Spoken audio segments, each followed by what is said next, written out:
As I said earlier, there are many, many clever people who can't necessarily articulate their knowledge particularly well.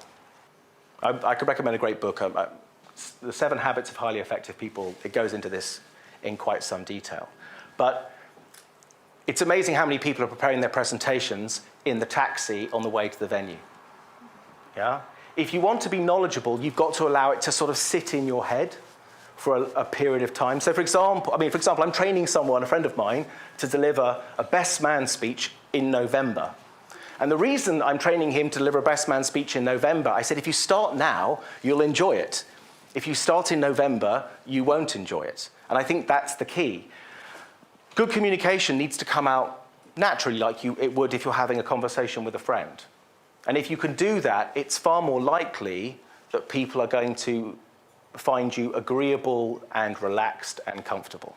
Firstly, if you have the knowledge at your fingertips, you'll be more organized. There's no doubt about it. Secondly, it just simply gives you confidence. Confidence is simply knowing you can do something and being happy to do it. So you know you can speak in public by virtue of the fact you can stand and you can talk, yes? So you know you can do it. It's the being happy to which is the challenge. So part of the preparation is not simply working it out, yeah?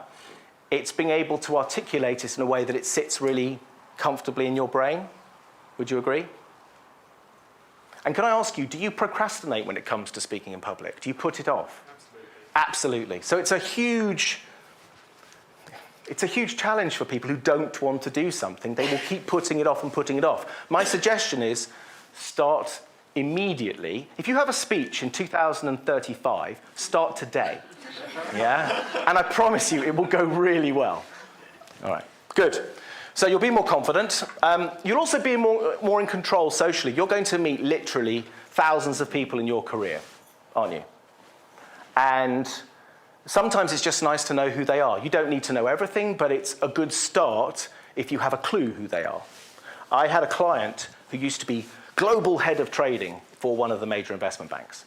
And he used to sit in a glass office at the end of the floor, and there are about 600 people who would fan out to the other side of the floor.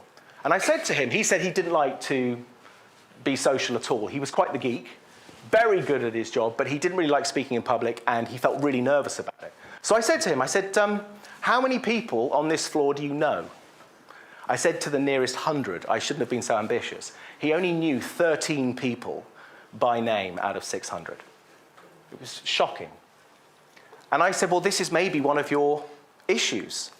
If you could actually go out every day and maybe speak to 2 or 3 people, say hello. I mean, you are the boss. They aren't going to ignore you. It's going to be fine. If you could do that every single day for a period of time, you'll find that your confidence with people will just start to rise slowly. Remember, you can't become confident like that. It's a process. So I coached him for about 6 months. And over that time, he went and had a conversation with every single person on the floor.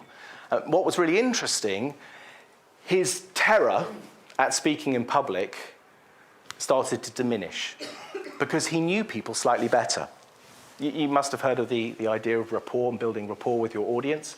But if your audience are people you're supposedly working with, you should know them anyway. So it should make it easier. And lastly, you should be more articulate. Remember, anyone here play a musical instrument? Okay. Do you practice a lot? Not anymore. But when you were good, did you practice? Yes. Of course. And the more you practice anything, you're just simply training neurons in your brain to do things, aren't you? Like driving a car or any other skill. But speaking, believe it or not, is a skill. We learn the basics as children, but it's up to us to become really articulate or just averagely articulate. And for those people who don't enjoy speaking particularly, which seem to be the majority of this room, simply 5 minutes a day over a long period of time, you'll see massive results.